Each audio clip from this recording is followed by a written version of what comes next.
Hey YouTube, so I've been working more on this 1960s Teisco Kawaii era made in Japan Decca single gold foil pickup with a little kind of mini Strat body on it. Very cool little guitar. I've been waiting for the parts that I needed. I've customized the bridge now so that it can be intonated, so we'll talk about that in this video. A few things that I've done to it, and as you can hear, I've got it all working now. And it's playing great, and it's playing better than new, as I will explain in this video with this bridge. It fixes all the intonation issues, and now that gold foil can really shine. So stay tuned as we look at the golden ticket, this Decca 1960s gold foil.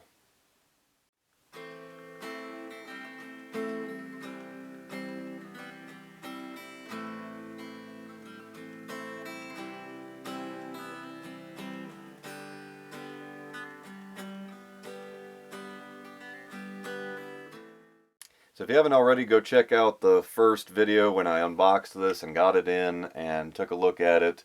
It is in complete condition. I was very impressed given its age. Particularly, you see how nice the metal work is on it. It's a little smudgy because I've been playing it, but it cleaned up. There's almost no oxidation on any of the metal. You see the back plate here as well. Very nice. You got the Made in Japan stamp. And same thing with the tuners. Very impressed. So this was kept well. Now it had some cracks in the lacquer, and I decided that the cracks weren't bad enough. They weren't full splits yet, so I worked in, I make my own carnauba wax, and I worked that into it, and so they're still there. It doesn't heal it completely, but they're no longer cracking. They're as they're accepting the moisture, it's kind of closing. It's much smoother now, and kind of filling that in. And there's some little dings and nicks and hits and stuff, but considering that this is a approximately 60-year-old guitar, it's in remarkable shape. And particularly the thing that attracted me to this, I got it on eBay, and you see that gold foil pickup. And gold foil pickups were simultaneously developed by D'Armand in the Euro-American market, and then Teisco developed the gold foil in the Asian manufacturer market. And so they have some distinctions and differences, and I've looked into them. It's kind of a black hole of all sorts of stuff out there telling you all about it in terms of there's many different ways that they constructed them, and there's all sorts of different configurations. This one is actually sitting on top of it. It does not go through. This is a solid piece of metal, and so it is not actually adjustable. It does drive down, but it's only driving down into a little bit of soldering on the back side. And so this is not actually height adjustable. Now you can adjust the poles, but the pickup itself is not height adjustable. And initially when I got this is the bridge that came on it. And you can see it's nice, and I mean, again, the metal is in fantastic shape. And so I might resell this to somebody who's trying to restore to original specs. There you go. That's an extremely nice bridge. But I'm more interested in playability than the vintageness of it. I try to maintain as much as I can vintage in, when I do restorations, mod work, and so forth. I try to change as little as possible. But the biggest complaint on these early Made in Japan guitars is the fact that you cannot intonate it, and that is that you cannot adjust the individual saddles where the guitar wire goes over the bridge. That's the saddle, and I have replaced it with, I had to customize it in order to get it in there. Now this was initially sold as it's a rosewood base, and it's made for like a archtop guitar, but I really liked the bridge. I thought, particularly given the gold foil, that it really, it's not just your usual tune-o-matic bridge. It's got those little gold accents. It's a roller bridge, and I wanted to get a somewhat distinctive but still an adjustable, intonatable bridge. And so I took the old one out, and there is also a ground wire there, and so I drilled new holes. The other thing is I moved the whole thing down about maybe a quarter to a half inch, somewhere around in there, a little bit more than a quarter inch in terms of the overall orientation of it. And the reason being that with the original bridge on it, not only could you not intonate it, and it's just a straight, it's not even compensated, it's just a straight piece of metal.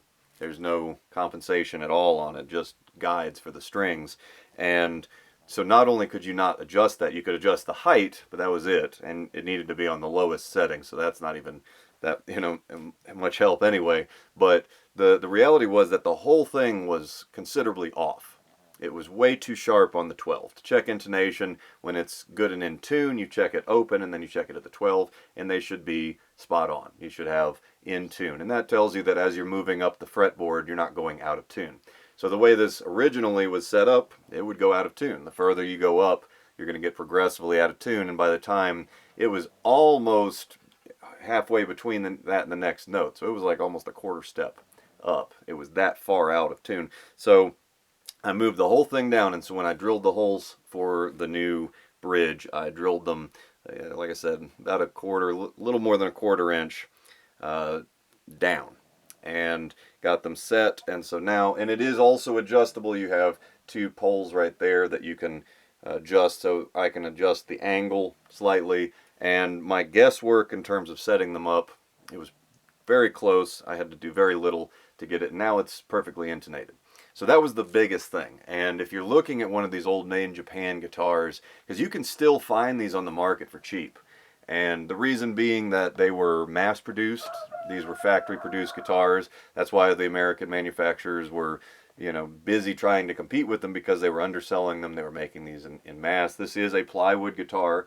You don't know to look at it, but very careful eyes, and I mean careful. I have to look very, very closely, and I can see just the slightest bit in terms of the way that the paint reflects. You can see that on the inside of the guitar. Of course, you could see it more readily. Now, when I had everything apart, the other thing that I did was I painted the inside of this, painted the inside cavity. Now, it had been clear coated, so it wasn't absorbing any moisture, but I painted the inside cavity with the conductive paint that I got from StuMac, and really, really great stuff.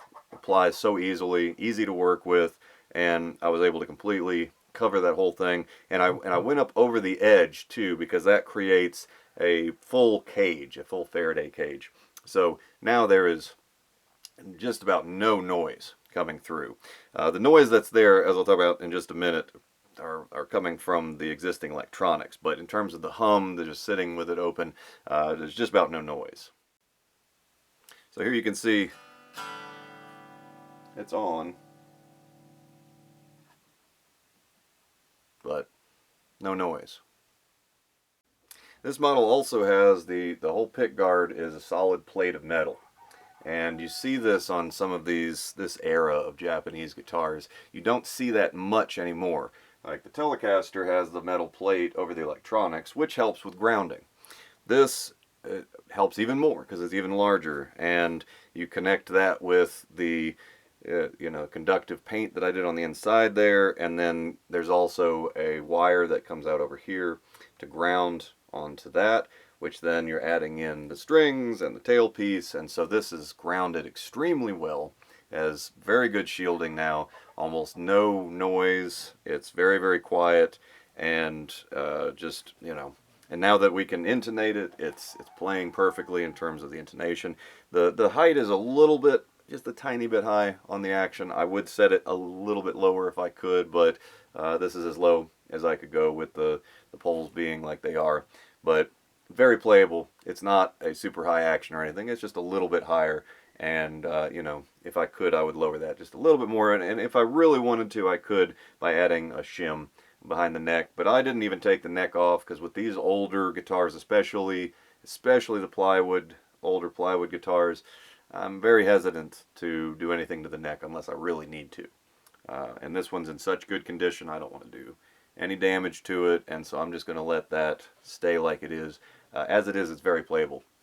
Now this originally, like I said, it came with like a 24.5 scale. I pushed it out so it's more like a Gibson scale, 24/7/5, and that fix the intonation, the basic intonation issue, and then of course by compensating with the saddles. So all of that is working great. Another thing that I did was, you can see there's a little bit of neck damage from impacts. I'm not sure exactly what hit it, but it made some small impact damage, and so I filled that in. I made sure I used a narrow grinding bit to get down in there and really work it out to make sure there's any flakes or any kind of, you know, just gunk in there. I worked all of that out real good before filling that in, and then I'm going to clear coat over that using my Star Bond, just a drop of it, boop, boop, boop, boop on each, and then after it cures real good, buffing that down. So that's still in process. But otherwise, you know, getting everything back together. The only thing that I really have left to do to it now is to replace the jack, because the jack it's noisy, very clicky. I'll show you in just a second. And I have not fully decided if I'm going to replace the pots. I would prefer to keep them, but if I can't clean them enough and work down and get rid of the scratchiness, I'll ultimately have to replace them as well. But not hard, especially with a removable pick guard like this. Very easy to work on. But it's very cool, and it's a tiny little guitar. One of the cool things about this, especially, you know, if you're a smaller person, this is great. You know, people with smaller hands, and or just people that don't want a bunch of weight on their back too. And it doesn't have a huge amount of neck dive. It has a little bit because it is neck heavy, but it's very, very lightweight and small. Take, for example, here's a comparison in size. This is a Hondo 2 Strat style from the 70s. A little bit younger, a little bit newer, maybe about 10 years or so. But this is a full-size Strat in terms of the body is replicating a Stratocaster. And then this, you can see that it is considerably smaller. Same basic shape, but considerably smaller. And you can see even the scale, like the neck is very close. So it's, you know, it's a full-size guitar in terms of it's not a toy guitar, it's not a kid's guitar or anything like that, but it is very small, especially the body, especially with only the one pickup. You don't really need a big body. And so what does that give you tonal wise? The lighter guitars, the smaller body guitars, thinner guitars, and that sort of thing will generally give you better high ends. And so it's going to be crisp, it's going to be sparkling. These are the sound, you know, the terms often used to describe lighter guitars like that. The heavier the guitar, the heavier the tone is going to be. You're going to get more low end, more bass tones and so forth, which is one of the reasons why basses, electric basses, tend to have big, heavy bodies, because you want that bass response. But if you're looking for a jingle jangle tone, then, you know, getting the lighter body might actually be the way to go. One quick note about these tuners. These are open back style tuners, and they're in such good condition. I'm not going to change them. They're in good condition. They work well, but they did need some cleaning. They were kind of sticking, and they, you know, had some crud in them and so forth. And so for open style, this is what you want. This or a comparable product, a dust-resistant dry lube, and just the tiniest bit, because you're not trying to heavily lubricate it. You don't want it to be slippery, but just to blast out some gunk. And what that does is it prevents the accumulation. The problem if you were to pack this with grease, for example, the grease, every little bit of dust, every little fleck of crust is going to stick to it. This stuff does not stick in the same sense that it will clean it out. It'll lube it up and make sure nothing's going to rust and everything turns smoothly, but it's not going to get caked. It's not going to get packed with crud. So what do y'all think of the Decca by Teisco so far?